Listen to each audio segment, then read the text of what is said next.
I got involved because lived in West Hartford I guess we moved up there in 2004, left in 2020. Oh, wow. And that's where I started my production company, Direct Line Media in West Hartford. So that's how I got hooked up with Barb. I forget exactly how we met. I think, believe it or not, I'm sure I was introduced by Tony Sisti, which I'm sure you know Tony Sisti. Of course. Yeah. It's not surprising. So, yeah. So I think and it's funny. So I see, because I go to the West Hartford Chamber events, and I was at the event, and he always reminds me, it's like, hey, Dave, Ron's Run's coming up. I was like, thanks, Tony.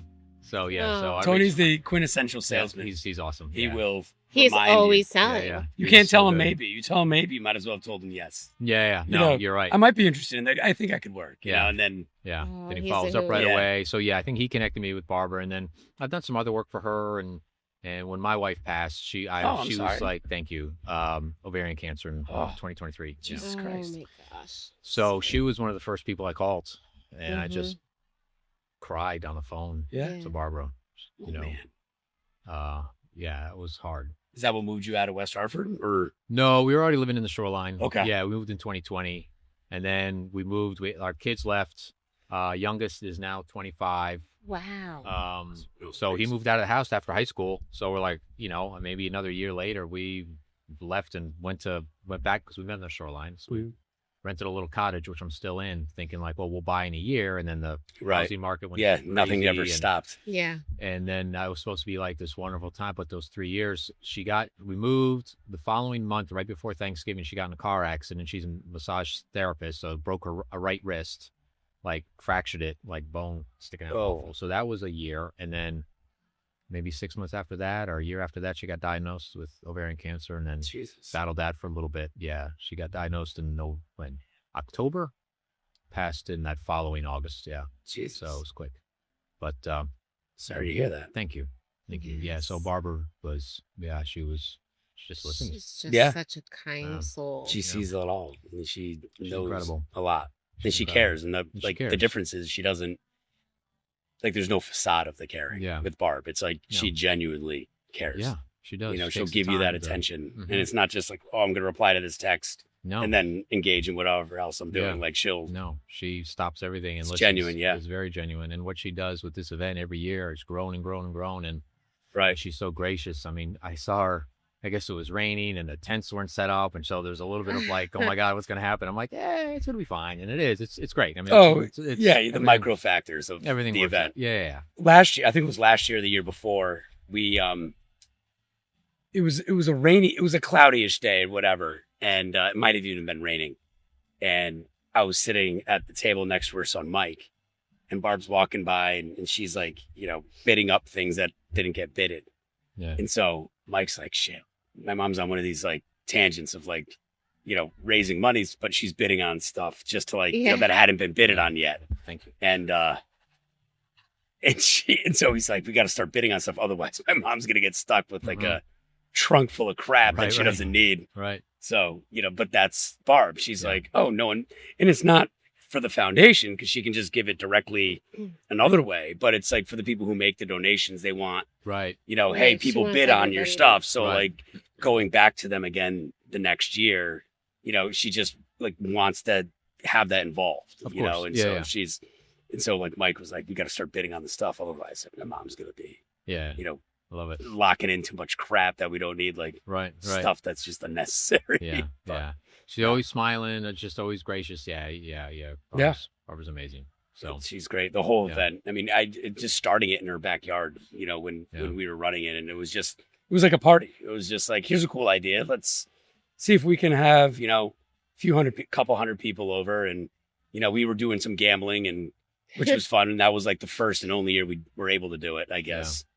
Because I guess as like a 501c3, you can't. You can't probably. Yeah. There was some like, frowned upon. Yeah. But it was great. It was a huge fundraiser. How soon after Ron's passing was the first part? Was it like immediate? I think Ron passed in 2003, so probably 6 years. Okay.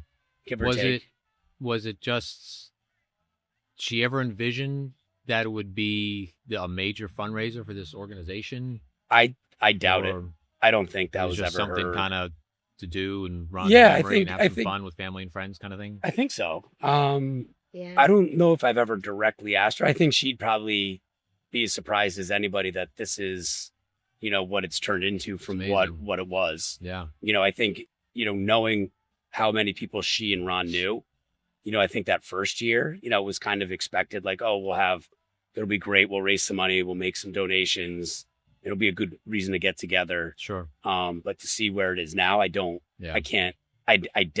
Barb ever envisioned it being a, amazing. 400 person affair. It's incredible. And then to see after that first year, how many people said, wait, I think we could do this. And I think we could do that. And I think we can just keep building on this idea of a Kentucky Derby celebration that raises money for families struggling with pancreatic cancer. Yeah. Right. Yeah. It was amazing. Right. How many people, even in those first couple of years, we would do some fundraisers at the Arch Street in Hartford, and just any little bit we could do to raise a little bit of money for the Ron Foley Foundation. So the foundation was first, and then the Ron's Run for the Roses. I don't think so. I think Ron's Run for the Roses started technically before the foundation started. Oh, okay. Because I remember I was on maybe the it was the instigator to I think so. Yeah. It got the interest in there. Yeah. So I think Okay. it was, and again, the vision of having the foundation very well could have overlapped and been the predecessor for it. And then it was just easier to have a backyard party versus getting the official 501c3. But because I was on one of the event planning committees years ago, and I remember when we got the 501c3, we were planning either the second or the third event that they were doing at Foley Farm. Okay. And the idea there was like, we're on a residential street in West Hartford, and West Hartford, I do. It's not, you can't stick 150 cars on a residential street without, Johnny Law making their way up to be like, what's going on? Right. So we're like, we have to probably get ourselves to a bigger area. And then Foley Farm, kind of was a nice natural transition because it was, a farm, there was horses, and it had that, idea, that vibe, or and under great weather, it's a phenomenal location. Yeah. It was great. It was bigger. It was more expansive. But now, you fretted the weather going into that. So it was her backyard, Foley Farm, and then here, Farmington. Okay. Yeah. And I think Foley Farm was how many years? Foley Farm was a lot of years. Yeah. And the tent just kept getting bigger and bigger. Yeah. And then they would piece together 2 or 3 tents. You'd run out of booze, and people were like, bringing coolers in the second year because you're sitting there, it was just growing so fast, and the passion that Barb always had for the foundation. You know, and a lot of it is couldn't fit. A lot of it's for kids. Like Mike's got such a strong friend base here still in West Hartford and like surrounding areas that, it's just, as much as you're supporting Barb or Ron or pancreatic cancer, you're supporting your friends. Yeah. And, I love Mike, and, if he was like, hey, can you help my mom out? Yeah, of course. Like, I know he's out West, and, can you come to the event? Can you spread the word? Can you tell a bunch of people? And what went from being, what might have been like a private party at Foley's house to, maybe a higher end costly party is now, I'd say half the people here now are, friends of mine who, it's just it's what they do on the Derby. It's like, it's just, it's a perfect event that just kind of coincides with, raising money and raising awareness. Cause what else are you going to do for the, we'd be sitting at home watching, or doing something. Yeah. So might as well be, having fun here. See some friends, family, have something to drink, eat, and watch the Kentucky Derby. That's it. Why not? Right. Maybe, bring some stuff home that you won a bid, bid on, whatever. That's it. The kids did ask, what are you going to bring home this year? Did they? Yeah. Maybe a couple little trinkets. We used to get the, before we had kids, we'd bid on like all the dog stuff. Okay. Oh, it was like one year I walked out here with like probably like $500 worth of shit that I didn't need. It's one of it's like a big basket of like dog toys. I'm like, hon, look at this. It's like, what are we gonna do with this stuff? Right. All the auction stuff aside, it's hard to think of a charity where you can sit there in the audience and know that every penny you are donating goes directly to families struggling with pancreatic cancer right now. The stories, the speakers that they have here are just moving. The Ron's Rescue is like no other. That's the part that, you can come and do this and you pay your money for your tickets and you drink and you walk through and you say hello. But, when you listen to like the stories of the Ron's Rescue people and how the money that goes directly to Ron's Rescue impacts individuals, families, whomever, it's just, it's like, you know, everyone's got a little bit of money they can give. And it's like, you know, yeah, my couple $100, like it's not going to make or break, but if everyone gives a little bit, it's like, those are like, we're not, you know, that the foundation itself isn't necessarily saying, hey, we're trying to fund this multi-million-dollar research project. So the barrier of entry or like making a difference is so hard. Right. That's, you know, the Ron's Rescue is really like, that's the part of this whole thing that I love the most, is giving money that's going directly to people where it's like, hey, we can go on a vacation before things get really grim. So I was going to ask, so what that money's for the families to use any way as they see. It can be for, it can be whatever. Yeah, it can be for like rent. You know, a lot of it is, you know, just, you know, you're out of work, right? You're going through treatments. So some of it is like financial need, financial assistance. Some of it is, you know, like Make-A-Wish type stuff where, you know, there's, because you had your friend. One of the very first years where Ron's Rescue was part of the foundation, a friend of mine, her mother was diagnosed with pancreatic cancer, and her dream was always to take her girls to Disney. Yeah. So she took her 2 girls to Disney, even though she was fighting for her life, and got to have that experience all because of the Ron Foley Foundation. And I know that my friend still carries that memory with her, and so many people do when they see the picture on the screen every year. Yeah. But that was a while ago, and so many families have been touched since then. I mean, families have spoken about just being able to cover the bills, or get some groceries or some extra takeout because things hard. may be tight already, and then and the survival rate. It's fitting too, because I was talking to Mark Foley for you, and he was saying after Ron's surgery, where the doctor came out and said, "I'm sorry, there's really nothing we could do." Ron says, "Well, we're going on a bunch of vacations." That's what they did. They just traveled on a vacation. They're going, you know, they all sorts of places.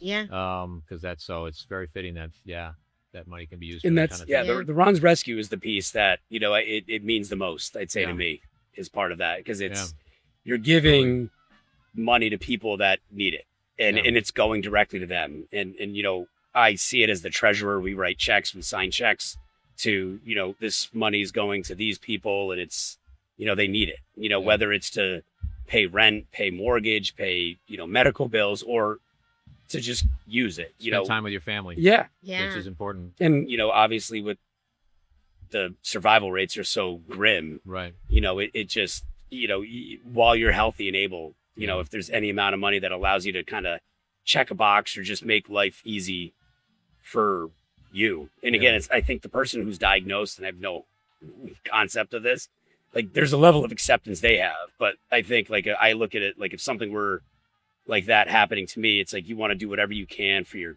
kids and your family while you're still like vertical, and while you're still able to like do that. And if it means like, you know, we were always planning to go to Disney or go do something, but you know, there's just not enough money in the bank. Like that's what the Ron's Rescue is for. It's like, just, it's not for maybe making that person's life better. It's maybe just making the family of that person's life a little bit better. Yeah, it's hard. I mean, and sometimes some people are better than others, but sometimes, you know, it takes a loss to realize like that family is, you need to spend time with family, because who knows what's around the corner. I think that's very important lesson. And it's nice that Ron's Rescue is able to, you know, bring families together like that and let them spend some time together. Yeah. Yeah, for awesome. sure. That's super great that you guys do that. I love it. Yeah. I love it. So, but this place that we're at, the Farmington Polo Club, is very special. It's very special to us. We were married here almost 15 years ago. Hard to believe it. But my grandmother, it was actually after a hurricane, and the Farmington River had flooded, and this whole beautiful property was under mud. Okay. So what you're looking at, this green grass and everything, was just covered about 10, 13 days before our wedding. Oh my gosh. Like a week. Yeah. Wow. But we were able to still have our wedding. The Farmington Club was amazing, and they planted some fresh flowers, whatever they could find in September. But it was extra special to us because my grandmother had been diagnosed with pancreatic cancer just about a year before our wedding. And although she was a little bit older at the time, she had just turned 80 when she got diagnosed. I didn't know much about it back then, but I'm gonna pause you just for a second. I think if you can move a little bit closer to the Oh, sure. microphone, that would help out Kyle, because the band is crazy. Yeah, sure. Band's Is crazy that better? loud this year. Sorry about Yeah, that. no problem. So this venue is just extra special to us because my grandmother had been diagnosed with pancreatic cancer about a year before our wedding. And she wasn't sure if she would make it to our wedding because you read stories and the internet wasn't what it is now back then, but still you read these stories and you talk to people, especially people we knew through Ron's Ron. And when my grandmother said she had pancreatic cancer, we thought, oh no, what does this mean? Right, you knew.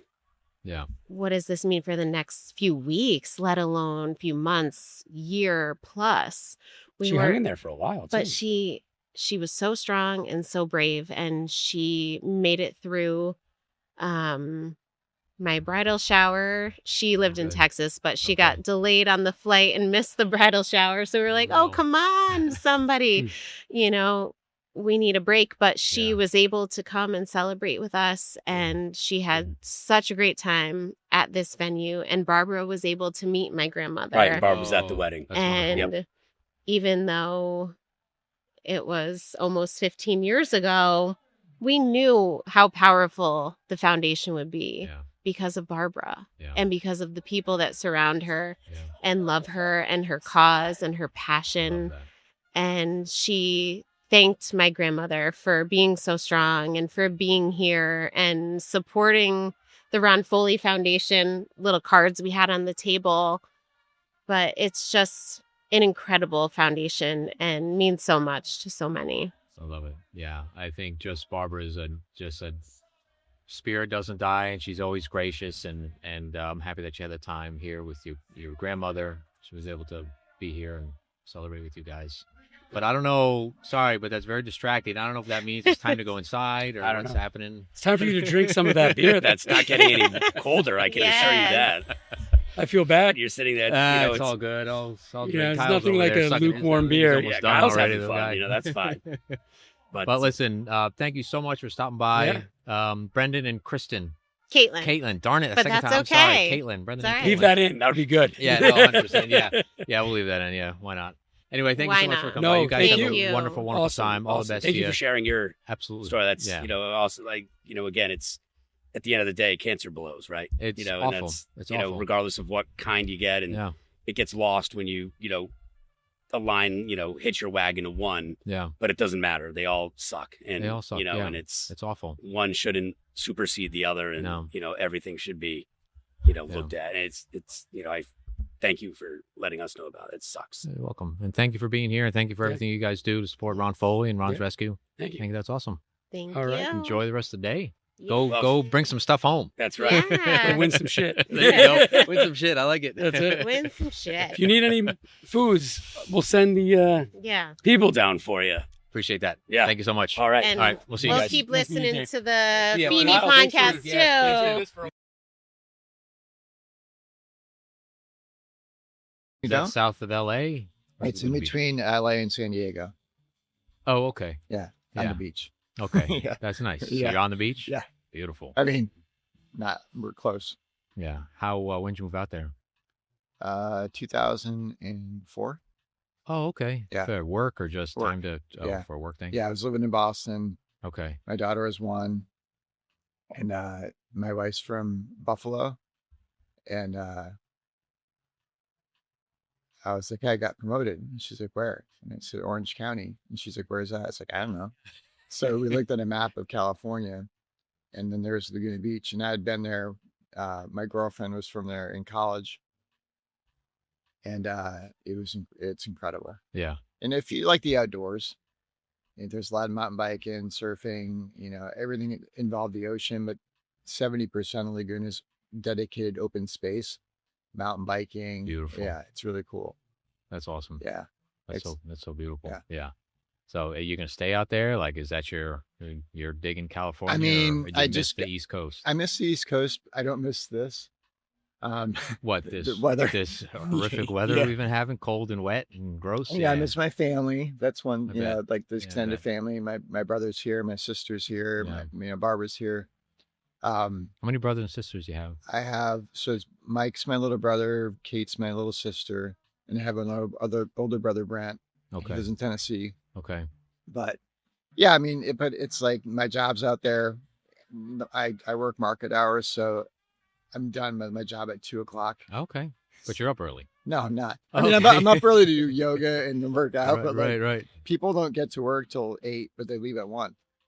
So it's a good racket. That's a nice life out It is a there, good man. I'm life, gonna yeah. move out there. Yeah, no, it's Almost did back in, I don't know, was it? I think it was late 90s. yeah, We were gonna move to San Diego. Yeah. And I was working at TV at the time, and so we just we bought a little place in Clinton, Connecticut. Yeah, I And know Clinton.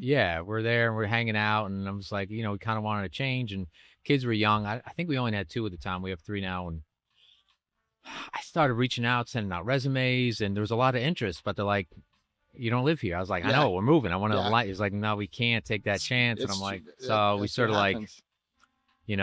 and I guess it's good that we stayed. I Yeah. mean, because it's not soon after. I think they had like mudslides and all sorts Yeah. of stuff happen, and Yeah, but the housing market went through the roof not long Yeah. after we decided not to go. here or in San Diego. San Diego, well, know. all over, but yeah, San Diego especially, just crazy. San Diego's cool because it's got like LA sucks. In the order of like great things, LA is terrible. Orange County is great. San Diego, it's if you want more of a beach vibe, San Diego's a better spot. You get down there often to San Yeah, Diego? it's my sales territory. Yeah, I'm there twice a week. It's fucking Okay. awesome. Yeah, All right. and it's good surfing, good people. You surf too? Yep. Skateboarder, Yep. surfer. Yeah. What else? What else you Skier. got going on? Skier. Skier. Skier, yeah. Where do you go to ski? Utah Okay. or California. Okay. Yeah. So I got 27 days in this year. That's pretty good. Yeah. I haven't skied since I was a teenager. Yeah. So Yeah. Yeah. So I'm not yeah, going back. those Yeah. 3 things. Right on. And they're skiing in California too. Yeah. But yeah, San Diego is some of the best weather. It's the same thing. It's like you can do, if you like the outdoors, it's a great place to be. Yeah. If you don't like the outdoors, the taxes are terrible. The politics are terrible. It's taxes and politics. Yeah. But Yeah. if you can deal with that, then it's a Yeah. great place to Like the and- outdoors. Yeah. yeah. I'm itching for this warm weather. It's like Yeah. you get teased and then we got to go back inside, turn the heat back on, Yeah. Yeah. but And then, there's no bugs. That's another thing. It's like Really? people don't understand the fact that there's like in the summertime, there's no bugs. It's kind of a big deal. Like That's no nice. one has screen doors because there's no bugs. So last year, about the ticks out here. There's Yeah. Lyme disease and ticks Yeah. out pretty more than just Connecticut now, I think. But last year, I had a number of years, I didn't have any ticks. I always check, but I've had 3 ticks on me. I found 3 ticks so far this year. I'm like, what's happening with the tick? I think I don't know. I could speculate, but I have no idea. Yeah. I just, because you would think they wouldn't come out till later with this ridiculous winter Yeah. we had of all the snow, but so yeah. I'm gonna- No bugs is a good thing. No bugs. I got a tick in Ireland actually Okay. when I was 10. Yeah, because old Lyme. Yeah. I forgot the Lyme disease. See, Lyme disease. I had Lyme disease a while back. It's not fun. I know some people got really messed up from it. I was Oh, lucky. God. I kind of had a suspicion early on and got diagnosed and antibiotics really quickly. But if you don't catch it quick, it can kind of mess you up mentally a little bit. So what happens when you get it? I think it's like a mental thing. Yeah. I don't know if it's like deadly or anything Yeah. like that. I don't think you die from Lyme disease. Maybe. I'm not an expert. But I know it can mess with your brain, so maybe you think a little bit slower, like you cognitively decline a little bit Yeah. if it's left untreated Yeah. for a little while. Huh. Guy I used to work with, his son didn't get diagnosed for a long time, and he's fine, but he is not quite the same. Maybe if you just met him, you would never know, but being his father or whatever, he notices a little bit of a difference. But he's fine. So I know a couple other people that have had it. They're okay, but it's it's. I don't really know. That's all I know about it. Yeah. I'm not an expert by any means. Yeah.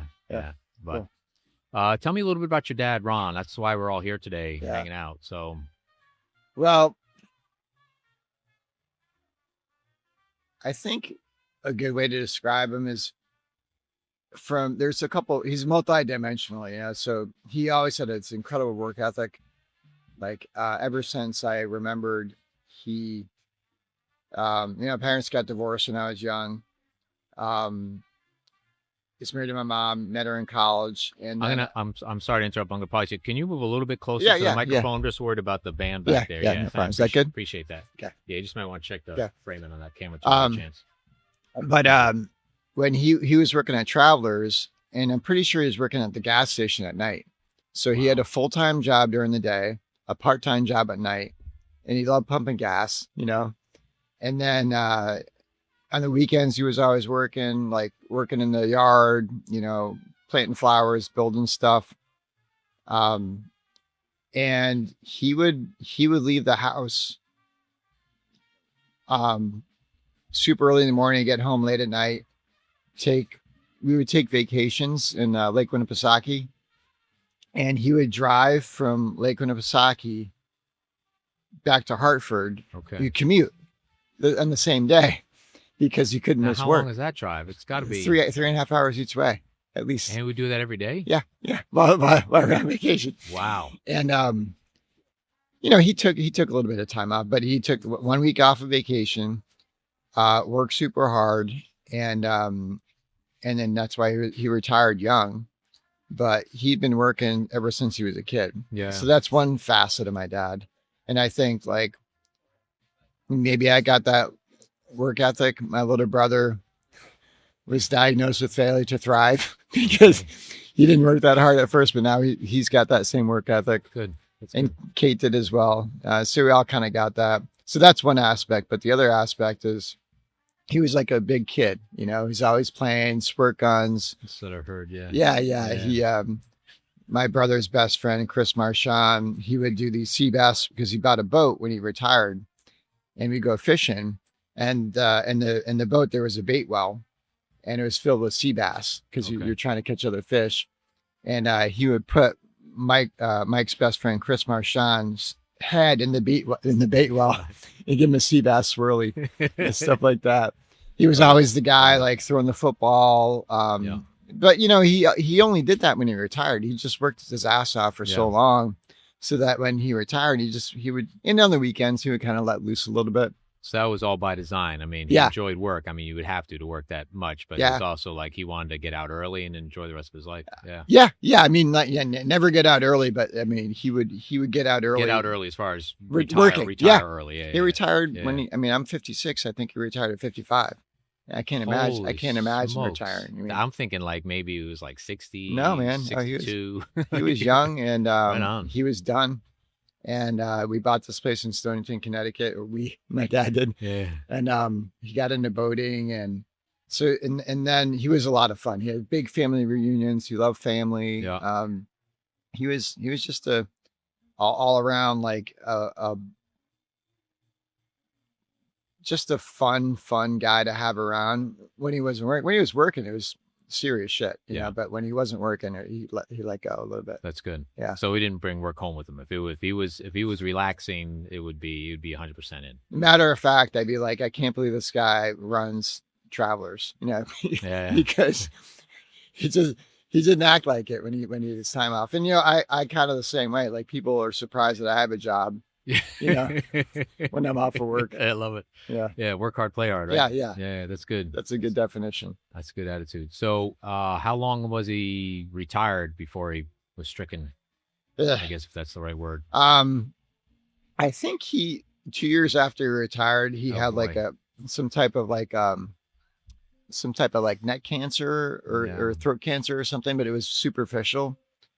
And then, and I think what happened was he got jaundiced, and no one knew what was wrong with him. And that was only, I think, 3 years after he retired. I mean, it was fast. It was fast. And I was in California. You know, everyone was out back east. My sister, I think, was in law school. My brother was in between. Well, he didn't really work for a while. My older brother worked for my dad in Tennessee. And then they tried to so he got diagnosed, and then Barbara was obviously trying to figure out what to do. And she came up with, hey, let's try to give him the Whipple procedure, which is where they take a little bit of pancreas, a little of your liver, something else down at UPenn.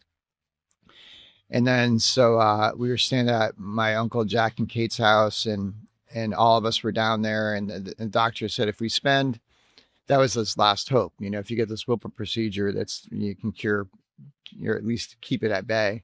Mm-hmm. So the doctor said, if we're in there for a long time, in surgery for a long time, that's a good sign. If we're not, bad sign, because if we open him up and be like, oh, we can't do it. Yeah. So they opened him up and they were there for a long time. We were all very hopeful. And then the guy came out and he's like, we couldn't do anything. Oh. So, but my dad, in true fashion, as soon as he heard that, you know, we all came in the room and he knew it was bad news. And he said, ain't no moss going to grow under these feet, you know? And so he's all fired up. So we took so many like last vacations. You know, the first one, we took a helicopter ride, the Grand Canyon, which I always wanted to do. We went to Vegas. He gave me and my younger brother like just thousands of dollars. And he's like, if you guys lose the money, just come back to me and I'll give you more. That was fun. We rented like the penthouse suite at the Bellagio. We went to, we did a lot of things. So he was true to that, just yeah, fun-loving spirit. Yeah. Yeah. Yeah. And you know, and that's the cool thing about it is, I mean, I didn't know how my dad felt, but he had a lot of fun for quite some time after. I know my stepmom and my sister and my brother were involved in like diet. So I think he had a pretty good diet and he just wanted to live life for a while. Yeah. And so we did a lot of last vacations. Yeah. It's cool. That's really cool. Yeah. Glad you had that time with him at yeah. the end. Yeah. That's magnificent. Now, we were chatting before here, and unfortunately, one of your very good friends has been diagnosed with pancreatic cancer. It's so freaking awful. Do you know anything about the research they're doing? And can you tell me a little bit about what the Ron Foley Foundation is doing to hopefully help people not, so suffer from this anymore? Yeah, two things. So number one, my best friend from college, and you know, he's known my dad. I mean, I graduated college 30, God, I can't believe it, 33 years ago, maybe. You did? Yeah. Yeah, I'm right there with you. Yeah, I know. I was like, really? Yeah, and Pete's been my best friend for that long. And I talk to him every day. We ski together. You know, we married sisters, actually. Wow. Yeah, and divorced sisters. Okay, wow.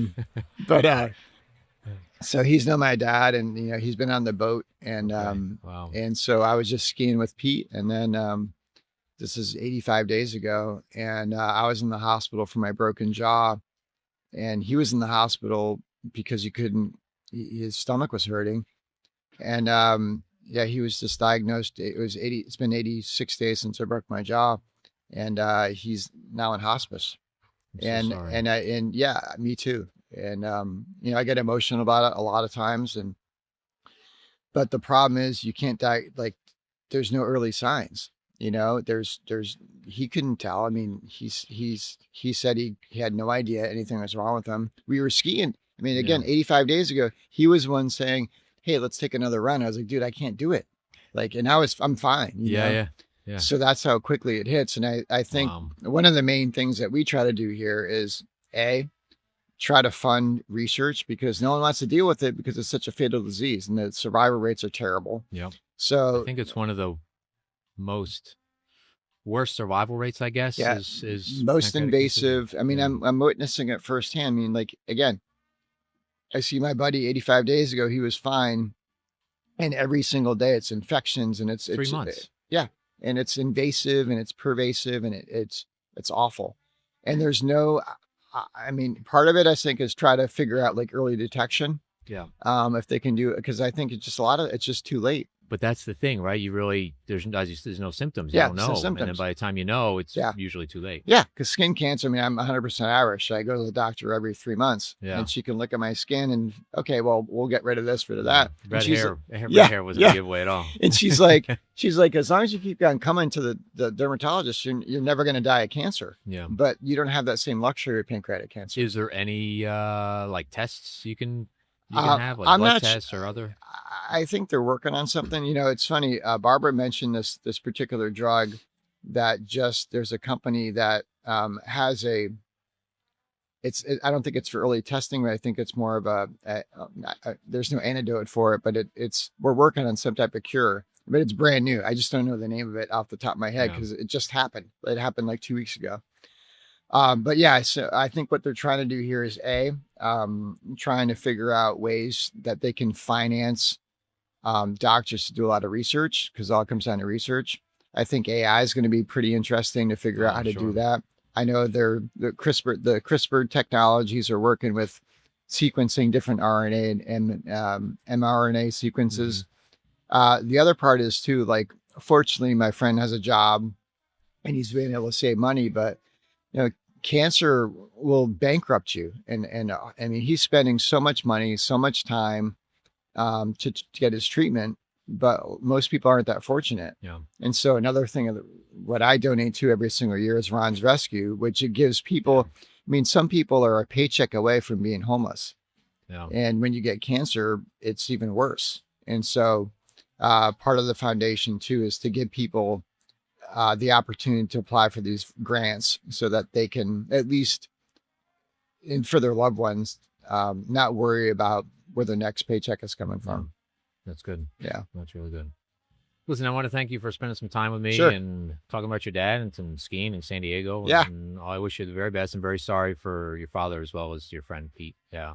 So my best to them and best to you and your family as Thanks. well. So thanks so much for being on. Thanks. Appreciate it. Yep.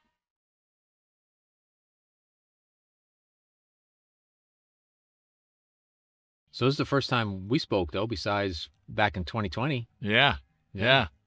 Man, I can't thank you enough, Dave. Like, you changed and catapulted our nonprofit, and you volunteered your time. It truly means the world. You're a good friend, dude. And I appreciate that. Thank you. You know, I got a couple. Let's Cheers cheers. on that. Cheers to Dave. Cheers I to don't know. Dave. Kyle stole my beer, man. Damn it. Right over there. Oh, it's right here. No, he didn't. There it is. Cheers. Salute. Yeah, you had me on Behind the Brand over there by New Park Brewery, and then on the way out, I said, "Hey, can I ask the questions?" And I've been asking questions for 167 podcasts, man. So thank you. Yeah. Yeah, he's repping. Look at this guy. Look at Dave. He never looked better. Yeah. It never looks looked better best he's ever looked. every time I see him. He looks better. Yeah. Thanks. How you doing, Tony? We're doing good. Thank you. Yeah, you're welcome. Yeah. So to tap on to what our friend Eric said, you're not just a good friend of Feeney, you're a good friend of the Ron Foley Foundation, and Eric and I talked about it a little earlier today, and we're thrilled he's here for his first one with his wife Nicole, and he's going to be blown away because he doesn't even know how big this gets. And high energy, doing good work for the community, which, like Friends of Feeney. So we have a common bond here. We see a need. We can't do it all, but we try to expose the opportunity and bring more friends in. Yeah. And that's what today's a culmination of. I personally pitch this all year round, right? At chamber meetings, and you're when, very good friends. When I'm in the neighborhood, Foley. I'm kind of the community ambassador for the Ron Foley Foundation, and I'm out there pitching it. We see some pain, we see need, we see some suffering in the community. Best we can, we try to fill that gap, right? Yeah. And there's always more. More that needs to be done, but that's where the common theme is where we are today. I think it's a very common theme, especially between Ron's Rescue, which I learned a little bit more about today from Brendan and his wife, and about what how they just give money sort of with no strings attached, and Absolutely. they can do that for paying rent or going on vacation. Right. And I said that's nothing's more important than spending time with your family, and the ones you love. Right, and I right. think to be able to do, and you do the same thing. The money you give to people that are suffering tragedy and loss, it's to use as deemed necessary for your family. So I think that's to your point, people are going through some tough times, right? And they need a little diversion. Sometimes it's to pay bills. Sometimes we've given some Ron Rescue to a woman that was in battle and took her kids to Disney World. That was it was almost like a Make-A-Wish Foundation. Yeah. And we helped make that possible, and the family's never forgotten it. Yeah. Right? It's about the family will never forget that. Yeah. I know it feels good to help friends, but sometimes we help complete strangers, and that also means the world that we're helping provide a service like going to Disney. That is a lasting memory that family will have forever. Right. So to that point, that woman is passed on, but her kids will always remember that last special vacation they had, and we played a small part in that, right? And you can't put a monetary value on it. I mean, not the amount we gave her, but what's that memory worth for the rest of the lives of these kids? Priceless, It's priceless, right? Yeah. So that's what we're trying to do. Yeah, I love it.